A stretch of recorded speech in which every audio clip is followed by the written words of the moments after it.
So I'm Dan Casares. I'm the owner and operator with my wife and my 3 kids. The name of our farm is Little Red Fox Farm. We're in West Eugene, right off of Crow Road. We're a 25-acre hobby farm. We have sheep, goats, chickens, and bees. And we've been here for about 6 years, and we've raised goats to control our brush and overgrowth and our creek beds for the last 3 years. We've had goats.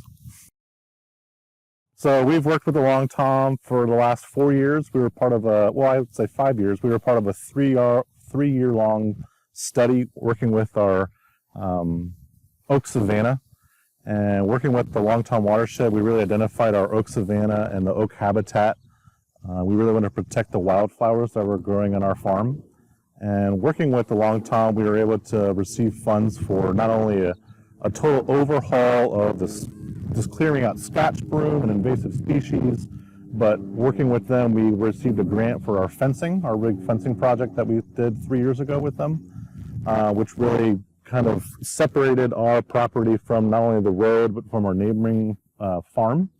And part of that conversation with working with the Long Tom was the idea that we could use goats to control a lot of the overgrowth and the invasive species, like I said, the blackberry and Scotch broom and poison oak, which grows rampant and is really, really aggressive on our property. And so utilizing goats, I'd rather them eat it than us have to spray it.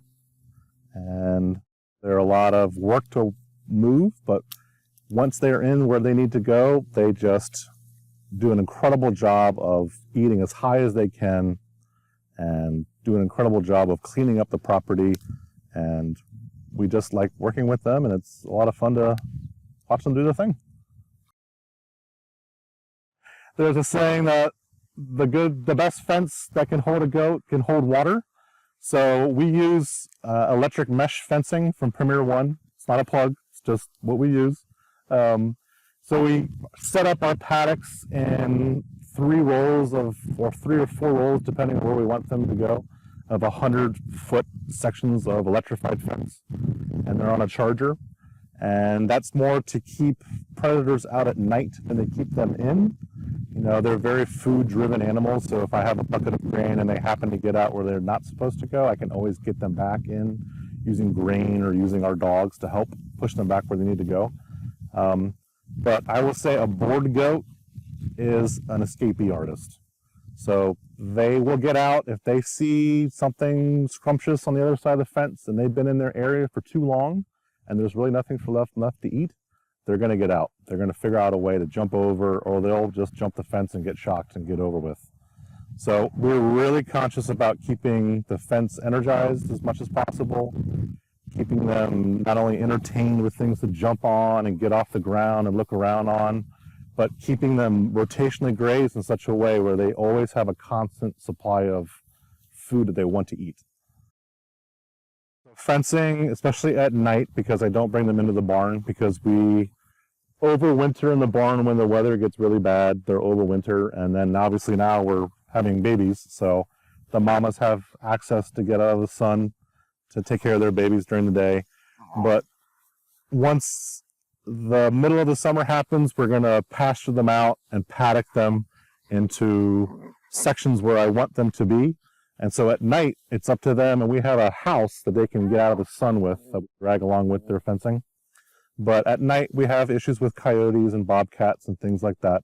So keeping that fence energized, keeping the grass and the cover that the fence is sitting on low and clear using our tractor and weed whacker is paramount. But for the most part, yes, our fencing is used to control predation. During the summer, we separate the boys and the girls. So we have the working crew, we call them, and then we have the mamas and the babies. So we have all of our wethers and bucks that go and work our neighbor's property. We have a neighbor that likes to use our goats as well.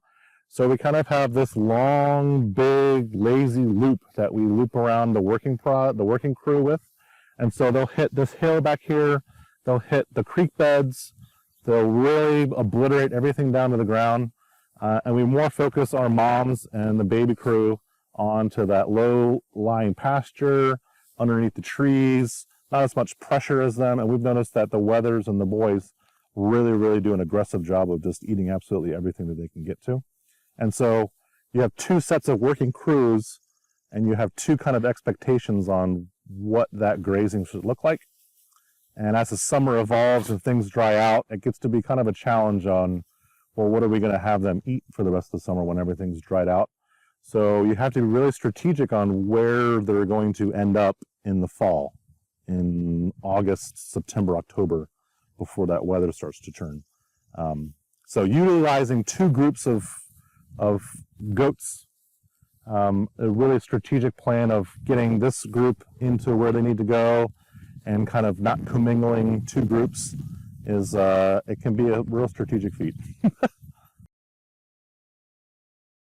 So, you know, working with Abby and working with the Long Tom and various people from Long Tom, they really harbored and instilled and just helped us identify plants that we really don't want the goats to be on, especially in the early spring and summer. We don't want them eating, obviously. We have chocolate lily on our farm. We have fawn lily, which is beautiful. Our kids like to enjoy. We have shaggy corkelia, which is an incredible native species plant just to the Willamette Valley that they've identified. And so we really let those plants in the camas that's out in the pasture, we've kind of agreed that let's let those native plants kind of enjoy their spring, enjoy their summer, and go to seed, and then we'll move our goats on it. We don't want to put too much pressure, especially on the chocolate lily, the things that we really enjoy, the things that are beneficial for our grant. We don't want our goats to eat them. We want to enjoy them. We want them to flourish. So it's been really careful to identify, let's keep them out kind of maybe a week or two, and then we can move them on to where they need to go and just let them rotate through.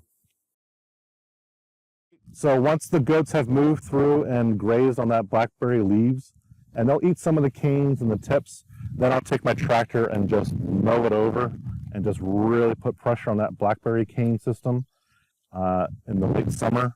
And then when we've noticed in the spring, it comes up less, and then we move the goats through again that next summer, it comes up less, and then we've had patches, this huge patch where it was over our heads into the trees, where it's just given up because of the rotational pressure that our goats and mowing it and goats and mowing it year after year have put enough pressure where the plant just finally gives up.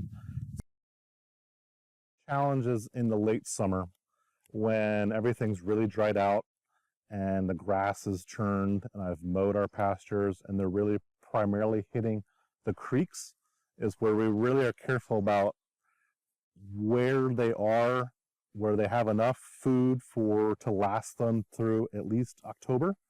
So we're real careful about, we want to keep them, that pressure into that area where they are, but not so much long enough that they'll escape. They'll jump their fence because they see where they're going to go. They're smart enough to see just down the street, just down the road is a nice juicy section of ash where we can get into.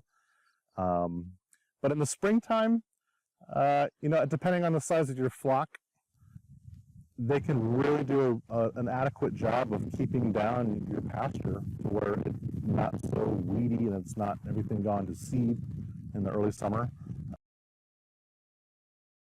Go for it. If you have a property enough where you think that goats and sheep can complement your lifestyle and complement your farm and what you're trying to accomplish with your farm, I'd say go for it. They're enjoyable. Your kids and grandchildren will love them. They're comic relief, and then you get to hang out with these if you're so lucky to have goat babies. So like I said, we're really fortunate to work with the Long Tom Watershed. These guys are a lot of fun. Come out and see us. If our gate's open, we're home. I'll put a goat in your hand.